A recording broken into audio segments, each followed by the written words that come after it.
El deseado de todas las gentes. Capítulo 67. Ayes sobre los fariseos. Este capítulo está basado en Mateo 23, Marcos 12, versos 41 al 44, y Lucas 20, versos 45 al 47, y capítulo 21, versos 1 al 4. Era el último día que Cristo enseñara en el templo. La atención de todos los que formaban las vastas muchedumbres que se habían reunido en Jerusalén había sido atraída a él. El pueblo se había congregado en los atrios del templo y, atento a la contienda que se había desarrollado, no había perdido una palabra de las que cayeron de los labios de Jesús. Nunca se había presenciado una escena tal. Allí estaba el joven Galileo, sin honores terrenales ni insignias reales. En derredor de él estaban los sacerdotes con sus lujosos atavíos, los gobernantes con sus mantos e insignias que indicaban su posición exaltada, y los escribas teniendo en las manos los rollos a los cuales se referían con frecuencia. Jesús estaba serenamente delante de ellos con la dignidad de un rey. Como investido de la autoridad celestial, miraba sin vacilación a sus adversarios, que habían rechazado y despreciado sus enseñanzas, y estaban sedientos de su vida. Le habían asaltado en gran número, pero sus maquinaciones para entramparle y condenarle habían sido inútiles. Había hecho frente a un desafío tras otro, presentando la verdad pura y brillante en contraste con las tinieblas y los errores de los sacerdotes y fariseos. Había expuesto a estos dirigentes su verdadera condición y la retribución con que seguridad se atraerían si persistían en sus malas acciones. La amonestación había sido dada fielmente. Sin embargo, Cristo tenía aún otra obra que hacer. Le quedaba todavía un propósito por cumplir. El interés del pueblo en Cristo y su obra había aumentado constantemente. A los circunstantes les encantaba su enseñanza, pero también los dejaba muy perplejos. Habían respetado a los sacerdotes y rabinos por su inteligencia y piedad aparente. En todos los asuntos religiosos habían prestado siempre obediencia implícita a su autoridad. Pero ahora veían que estos hombres trataban de desacreditar a Jesús, maestro cuya virtud y conocimiento se destacaban con mayor brillo a cada asalto que sufría. Miraban los semblantes agachados de los sacerdotes y ancianos, y allí veían confusión y derrota. Se maravillaban de que los sacerdotes no quisieran creer en Jesús, cuando sus enseñanzas eran tan claras y sencillas. No sabían ellos mismos qué conducta asumir. Con ávida ansiedad se fijaban en los movimientos de aquellos cuyos consejos habían seguido siempre.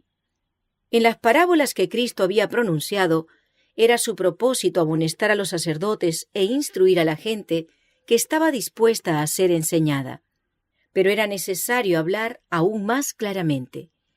La gente estaba esclavizada por su actitud reverente hacia la tradición y por su fe ciega en un sacerdocio corrompido. Cristo debía romper esas cadenas. El carácter de los sacerdotes, gobernantes y fariseos debía ser expuesto plenamente.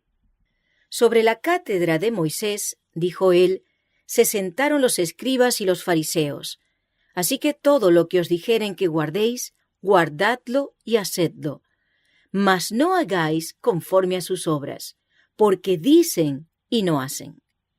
Los escribas y los fariseos aseveraban estar investidos de autoridad divina similar a la de Moisés. Aseveraban reemplazarle como expositores de la ley y jueces del pueblo. Como tales, exigían del pueblo absoluto respeto y obediencia. Jesús invitó a sus oyentes a hacer lo que los rabinos les enseñaban según la ley, pero no a seguir su ejemplo. Ellos mismos no practicaban sus propias enseñanzas. Y además, enseñaban muchas cosas contrarias a las Escrituras. Jesús dijo, «Porque atan cargas pesadas y difíciles de llevar, y las ponen sobre los hombros de los hombres, mas ni aun con su dedo las quieren mover». Los fariseos imponían una multitud de reglamentos fundados en la tradición, que restringían irracionalmente la libertad personal y explicaban ciertas porciones de la ley de tal manera que imponían al pueblo observancias que ellos mismos pasaban por alto en secreto y de las cuales, cuando respondía a su propósito, hasta aseveraban estar exentos. Su objeto constante consistía en hacer ostentación de su piedad. Para ellos, nada era demasiado sagrado para servir a este fin. Dios había dicho a Moisés acerca de sus leyes: «Has de atarlas por señal en tu mano, y estarán por frontales entre tus ojos». Estas palabras tienen un significado profundo. A medida que se medite en la palabra de Dios y se la practique, el ser entero quedará ennoblecido. Al obrar con justicia y misericordia, las manos revelarán como señal los principios de la ley de Dios. Se mantendrán libres de cohecho y de todo lo que sea corrupto y engañoso. Serán activas en obras de amor y compasión. Los ojos dirigidos hacia un propósito noble serán claros y veraces. El semblante y los ojos expresivos atestiguarán el carácter inmaculado de aquel que ama y honra la palabra de Dios. Pero los judíos del tiempo de Cristo no discernían todo eso.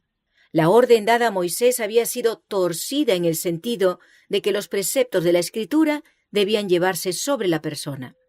Por consiguiente, se escribían en tiras de pergamino o filacterias que se ataban en forma conspicua en derredor de la cabeza y de las muñecas.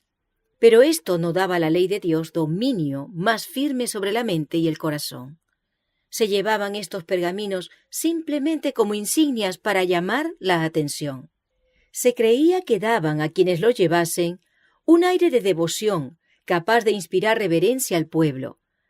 Jesús asestó un golpe a esta vana pretensión.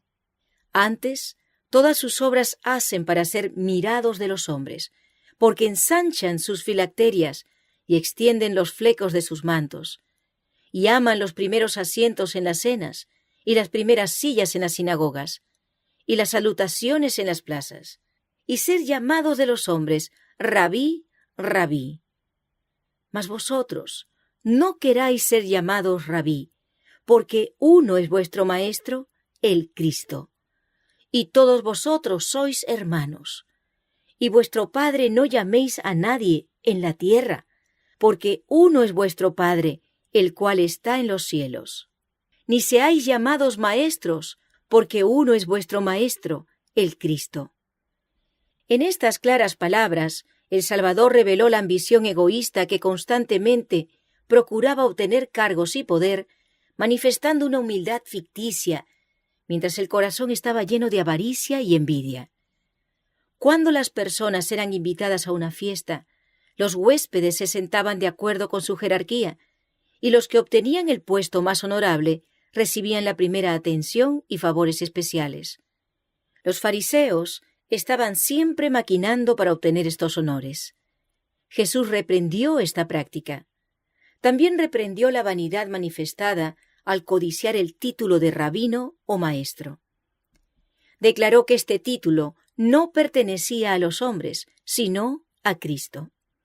Los sacerdotes, escribas, gobernantes, expositores y administradores de la ley eran todos hermanos, hijos de un mismo Padre. Jesús enseñó enfáticamente a la gente que no debía dar a ningún hombre un título de honor que indicase su dominio de la conciencia y la fe. Si Cristo estuviese en la tierra hoy, rodeado por aquellos que llevan el título de reverendo o reverendísimo, ¿no repetiría su aserto? Ni seáis llamados maestros, porque uno es vuestro Maestro, el Cristo. La Escritura declara acerca de Dios santo y terrible. Reverendo en inglés. Es su nombre. ¿A qué ser humano cuadra un título tal? ¿Cuán poco revela el hombre de la sabiduría y justicia que indica? ¿Cuántos de los que asumen este título representan falsamente el nombre y el carácter de Dios? ¡Ay, cuántas veces la ambición y el despotismo mundanales y los pecados más viles han estado ocultos bajo las bordadas vestiduras de un cargo alto y santo! El Salvador continuó: El que es mayor de vosotros, sea vuestro siervo, porque el que se ensalzare será humillado, y el que se humillare será ensalzado. Repetidas veces, Cristo había enseñado que la verdadera grandeza se mide por el valor moral. En la estima del cielo, la grandeza de carácter consiste en vivir para el bienestar de nuestros semejantes, en hacer obras de amor y misericordia. Cristo, el Rey de Gloria, fue siervo del hombre caído. ¡Ay de vosotros, escribas y fariseos hipócritas!, dijo Jesús, porque cerráis el reino de los cielos delante de los hombres, que ni vosotros entráis, ni a los que están entrando dejáis entrar. Pervirtiendo las Escrituras, los sacerdotes y doctores de la ley cegaban la mente de aquellos que de otra manera habrían recibido un conocimiento del reino de Cristo y la vida interior y divina que es esencial para la verdadera santidad. ¡Ay de vosotros, escribas y fariseos hipócritas! Porque coméis las casas de las viudas y por pretexto hacéis larga oración. Por esto llevaréis más grave juicio. Los fariseos ejercían gran influencia sobre la gente y la aprovechaban para servir sus propios intereses.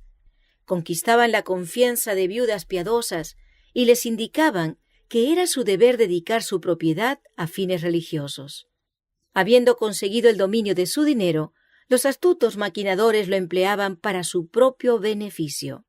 Para cubrir su falta de honradez, ofrecían largas oraciones en público y hacían gran ostentación de piedad. Cristo declaró que esta hipocresía les atraería mayor condenación. La misma reprensión cae sobre muchos que en nuestro tiempo hacen alta profesión de piedad. Su vida está manchada de egoísmo y avaricia, pero arrojan sobre ella un manto de aparente pureza, y así por un tiempo engañan a sus semejantes. Pero no pueden engañar a Dios. Él lee todo propósito del corazón y juzgará a cada uno según sus obras. Cristo no escatimó la condenación de los abusos, pero se esmeró en no reducir las obligaciones. Reprendió el egoísmo que extorsionaba y aplicaba mal los donativos de la viuda. Al mismo tiempo, alabó a la viuda que había traído su ofrenda a la tesorería de Dios. El abuso que hacía el hombre del donativo no podía desviar la bendición que Dios concedía a la dadora. Jesús estaba en el atrio, donde se hallaban los cofres del tesoro, y miraba a los que venían para depositar sus donativos. Muchos de los ricos traían sumas elevadas, que presentaban con gran ostentación. Jesús los miraba tristemente, pero sin hacer comentario acerca de sus ingentes ofrendas. Luego su rostro se iluminó al ver a una pobre viuda acercarse con vacilación, como temerosa de ser observada. Mientras los ricos y altaneros pasaban para depositar sus ofrendas, ella vacilaba como si no se atreviese a ir más adelante. Y sin embargo, anhelaba hacer algo, por poco que fuese, en favor de la causa que amaba. Miraba el donativo que tenía en la mano. Era muy pequeño en comparación con los que traían aquellos que la rodeaban, pero era todo lo que tenía. Aprovechando su oportunidad, echó apresuradamente sus 2 blancas y se dio vuelta para irse. Pero al hacerlo, notó que la mirada de Jesús se fijaba con fervor en ella. El Salvador llamó así a sus discípulos y les pidió que notasen la pobreza de la viuda. Entonces sus palabras de elogio cayeron en los oídos de ella. De verdad os digo que esta pobre viuda echó más que todos. Lágrimas de gozo llenaron sus ojos al sentir que su acto era comprendido y apreciado. Muchos le habrían aconsejado que guardase su pitanza para su propio uso. Puesto en las manos de los bien alimentados sacerdotes, se perdería de vista entre los muchos y costosos donativos traídos a la tesorería. Pero Jesús comprendía el motivo de ella. Ella creía que el servicio del templo era ordenado por Dios y anhelaba hacer cuanto pudiese para sostenerlo. Hizo lo que pudo, y su acto había de ser un monumento a su memoria para todos los tiempos, y su gozo en la eternidad. Su corazón acompañó a su donativo, cuyo valor se había de estimar, no por el de la moneda, sino por el amor hacia Dios y el interés en su obra que había impulsado la acción. Jesús dijo acerca de la pobre viuda: echó más que todos. Los ricos habían dado de su abundancia, muchos de ellos para ser vistos y honrados de los hombres. Sus grandes donativos no los habían privado de ninguna comodidad, ni siquiera de algún lujo. No habían requerido sacrificio alguno y no podían compararse en valor con las blancas de la viuda.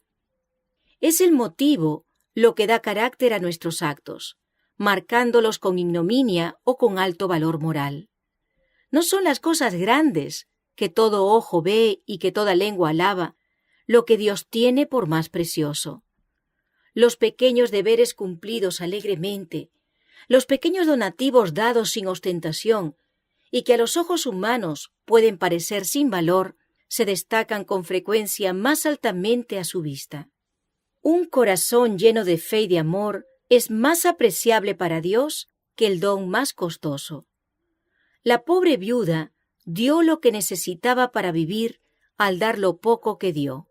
Se privó de alimento para entregar esas 2 blancas a la causa que amaba, y lo hizo con fe, creyendo que su Padre Celestial no pasaría por alto su gran necesidad.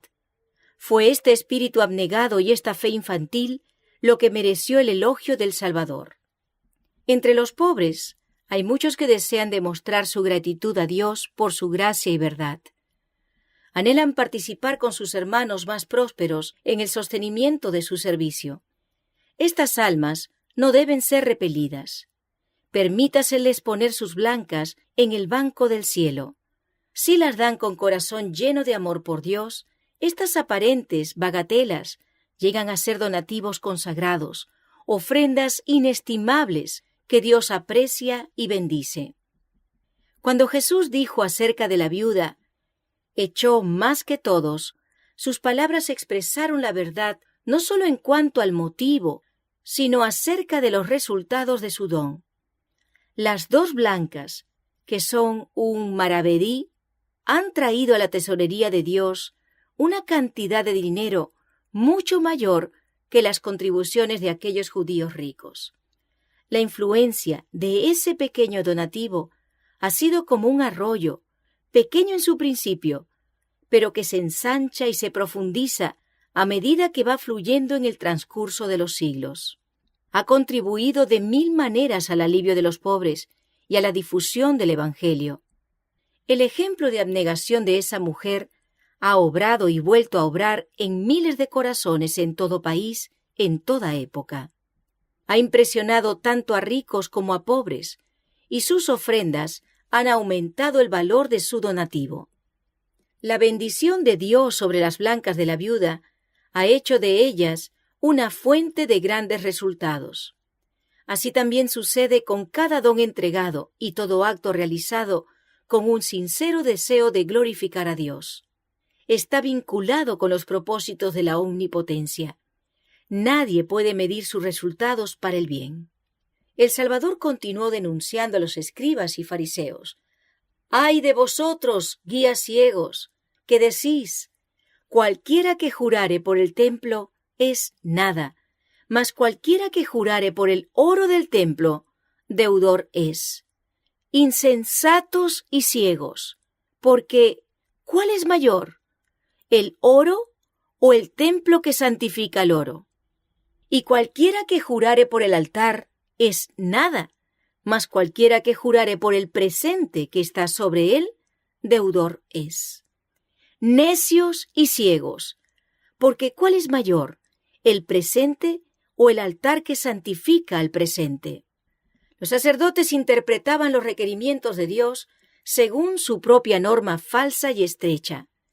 Presumían de hacer delicadas distinciones en cuanto a la culpa comparativa de diversos pecados, pasando ligeramente sobre algunos y tratando a otros, que eran tal vez de menor consecuencia, como imperdonables. Por cierta consideración pecuniaria, dispensaban a las personas de sus votos. Y por grandes sumas de dinero, pasaban a veces por alto crímenes graves. Al mismo tiempo, estos sacerdotes y gobernantes pronunciaban en otros casos severos juicios por ofensas triviales. ¡Ay de vosotros, escribas y fariseos hipócritas! Porque diezmáis la menta y el eneldo y el comino, y dejasteis lo que es lo más grave de la ley, es a saber, el juicio y la misericordia y la fe. Esto era menester hacer, y no dejar lo otro. En estas palabras, Cristo vuelve a condenar el abuso de la obligación sagrada. No descarta la obligación misma.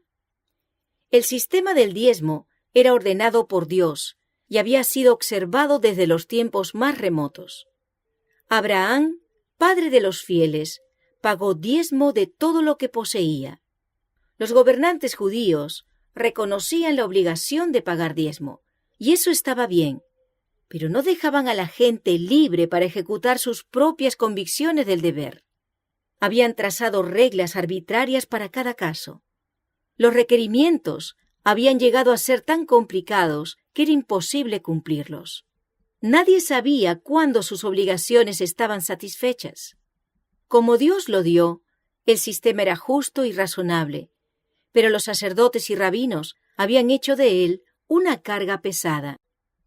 Todo lo que Dios ordena tiene importancia. Cristo reconoció que el pago del diezmo es un deber, pero demostró que no podía disculpar la negligencia de otros deberes. Los fariseos eran muy exactos en diezmar la hierba del jardín como la menta, el anís y el comino. Esto les costaba poco y les daba reputación de meticulosos y santos.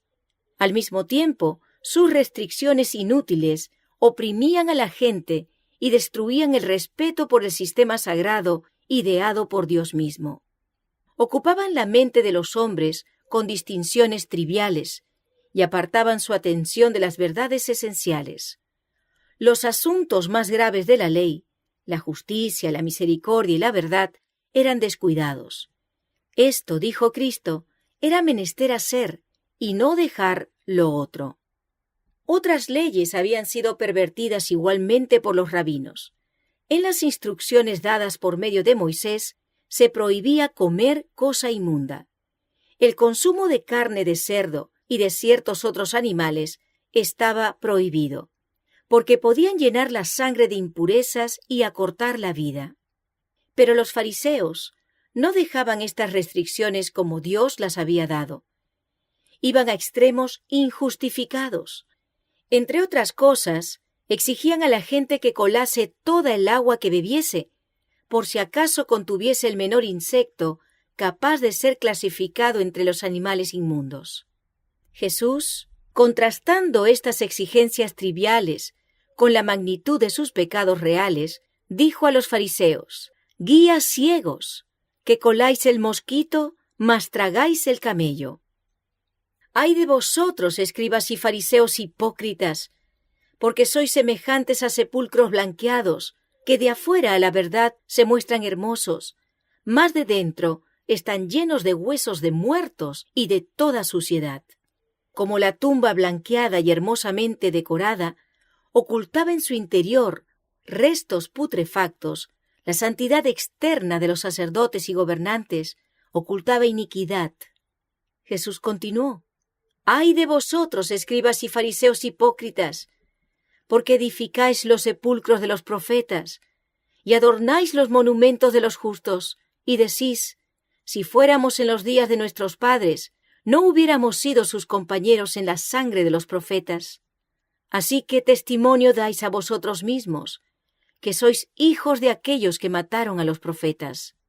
A fin de manifestar su estima por los profetas muertos, los judíos eran muy celosos en hermosear sus tumbas, pero no aprovechaban sus enseñanzas ni prestaban atención a sus reprensiones.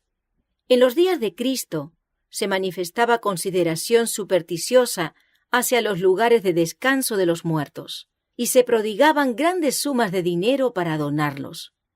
A la vista de Dios, este acto era idolatría. En su indebida consideración por los muertos, los hombres demostraban que no amaban a Dios sobre todas las cosas, ni a su prójimo como a sí mismos. La misma idolatría se lleva a grados extremos hoy. Muchos son culpables de descuidar a la viuda y a los huérfanos, a los enfermos y a los pobres, para edificar costosos monumentos en honor a los muertos. Gastan pródigamente el tiempo, el dinero y el trabajo con este fin, mientras que no cumplen sus deberes para con los vivos, deberes que Cristo ordenó claramente. Los fariseos construían las tumbas de los profetas, adornaban sus sepulcros y se decían unos a otros: si hubiésemos vivido en los días de nuestros padres, no habríamos participado con ellos en el derramamiento de la sangre de los siervos de Dios. Al mismo tiempo, se proponían quitar la vida de su Hijo. Esto debiera ser una lección para nosotros. Debiera abrir nuestros ojos acerca del poder que tiene Satanás para engañar el intelecto que se aparta de la luz de la verdad. Muchos siguen en las huellas de los fariseos, reverencian a aquellos que murieron por su fe, se admiran de la ceguera de los judíos al rechazar a Cristo, declaran: si hubiésemos vivido en su tiempo, habríamos recibido gozosamente sus enseñanzas. Nunca habríamos participado en la culpa de aquellos que rechazaron al Salvador. Pero cuando la obediencia a Dios requiere abnegación y humillación, estas mismas personas ahogan sus convicciones y se niegan a obedecer. Así manifiestan el mismo espíritu que los fariseos, a quienes Cristo condenó. Poco comprendían los judíos la terrible responsabilidad que entrañaba el rechazar a Cristo. Desde el tiempo en que fue derramada la primera sangre inocente, cuando el justo Abel cayó a manos de Caín, se ha repetido la misma historia, con culpabilidad cada vez mayor. En cada época, los profetas levantaron su voz contra los pecados de reyes, gobernantes y pueblo, pronunciando las palabras que Dios les daba y obedeciendo su voluntad a riesgo de su vida. De generación en generación, se fue acumulando un terrible castigo para los que rechazaban la luz y la verdad. Los enemigos de Cristo estaban ahora atrayendo ese castigo sobre sus cabezas. El pecado de los sacerdotes y gobernantes era mayor que el de cualquier generación precedente. Al rechazar al Salvador se estaban haciendo responsables de la sangre de todos los justos muertos desde Abel hasta Cristo. Estaban por hacer rebosar la copa de su iniquidad, y pronto sería derramada sobre sus cabezas en justicia retributiva. Jesús se lo advirtió: para que venga sobre vosotros toda la sangre justa que se ha derramado sobre la tierra, desde la sangre de Abel el justo hasta la sangre de Zacarías, hijo de Baraquías, al cual matasteis entre el templo y el altar. De cierto os digo que todo esto vendrá sobre esta generación. Los escribas y fariseos que escuchaban a Jesús sabían que sus palabras eran la verdad. Sabían cómo había sido muerto el profeta Zacarías. Mientras las palabras de amonestación de Dios estaban sobre sus labios, una furia satánica se apoderó del rey apóstata, y a su orden se dio muerte al profeta. Su sangre manchó las mismas piedras del atrio del templo, y no pudo ser borrada. Permaneció como testimonio contra el Israel apóstata. Mientras subsistiese el templo, allí estaría la mancha de aquella sangre justa, clamando por venganza a Dios. Cuando Jesús se refirió a estos terribles pecados, una conmoción de horror sacudió a la multitud. Mirando hacia adelante, Jesús declaró que la impenitencia de los judíos y su intolerancia para con los siervos de Dios sería en lo futuro la misma que en lo pasado. Por tanto, he aquí yo envío a vosotros profetas y sabios y escribas, y de ellos a unos mataréis y crucificaréis, y a otros de ellos azotaréis en vuestras sinagogas, y perseguiréis de ciudad en ciudad. Profetas y sabios llenos de fe y del Espíritu Santo, Esteban, Santiago y muchos otros, iban a ser condenados y muertos. Con la mano alzada hacia el cielo, y mientras una luz divina rodeaba su persona, Cristo habló como juez a los que estaban delante de él. Su voz, que se había oído frecuentemente en amables tonos de súplica, se oía ahora en reprensión y condenación. Los oyentes se estremecieron.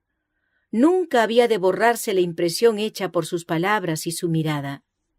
La indignación de Cristo iba dirigida contra la hipocresía, los groseros pecados por los cuales los hombres destruían su alma, engañaban a la gente y deshonraban a Dios. En el raciocinio especioso y seductor de los sacerdotes y gobernantes, él discernió la obra de los agentes satánicos. Aguda y escudriñadora había sido su denuncia del pecado, pero no habló palabras de represalias. Sentía una santa ira contra el príncipe de las tinieblas, pero no manifestó irritación. Así también el cristiano, que vive en armonía con Dios y posee los suaves atributos del amor y la misericordia, sentirá una justa indignación contra el pecado, pero no le incitará la pasión a vilipendiar a los que le vilipendien. Aún al hacer frente a aquellos que, movidos por un poder infernal, sostienen la mentira, conservará en Cristo la serenidad y el dominio propio. La compasión divina se leía en el semblante del Hijo de Dios mientras dirigía una última mirada al templo y luego a sus oyentes. Con voz ahogada por la profunda angustia de su corazón y amargas lágrimas, exclamó: «Jerusalén, Jerusalén, que matas a los profetas y apedreas a los que son enviados a ti. ¿Cuántas veces quise juntar tus hijos como la gallina junta sus pollos debajo de las alas, y no quisiste?» Esta es la lucha de la separación. En el lamento de Cristo se exhala el anhelo del corazón de Dios. Es la misteriosa despedida del amor longánime de la divinidad. Los fariseos y saduceos quedaron todos callados. Jesús reunió a sus discípulos y se dispuso a abandonar el templo, no como quien estuviese derrotado y obligado a huir de la presencia de sus enemigos, sino como quien ha terminado su obra. Se retiró vencedor de la contienda. Las gemas de verdad que cayeron en los labios de Cristo en aquel día memorable fueron atesoradas en muchos corazones. Hicieron brotar a la vida nuevos pensamientos, despertaron nuevas aspiraciones y crearon una nueva historia. Después de la crucifixión y la resurrección de Cristo, estas personas se adelantaron y cumplieron su comisión divina con una sabiduría y un celo correspondientes a la grandeza de la obra. Dieron un mensaje que impresionaba el corazón de los hombres, debilitando las antiguas supersticiones que habían empequeñecido durante tanto tiempo la vida de millares. Ante su testimonio, las teorías y las filosofías humanas llegaron a ser como fábulas ociosas. Grandes fueron los resultados de las palabras del Salvador a esta muchedumbre, llena de asombro y pavor en el templo de Jerusalén. Pero Israel como nación se había divorciado de Dios. Las ramas naturales del olivo estaban quebradas. Mirando por última vez al interior del templo, Jesús dijo con tono patético y lastimoso: «He aquí vuestra casa os es dejada desierta. Porque os digo que desde ahora no me veréis, hasta que digáis: bendito el que viene en el nombre del Señor. Hasta aquí había llamado al templo casa de su Padre. Pero ahora, al salir el Hijo de Dios de entre sus murallas, la presencia de Dios se iba a retirar para siempre del templo construido para su gloria. Desde entonces, sus ceremonias no tendrían significado, sus ritos serían una mofa».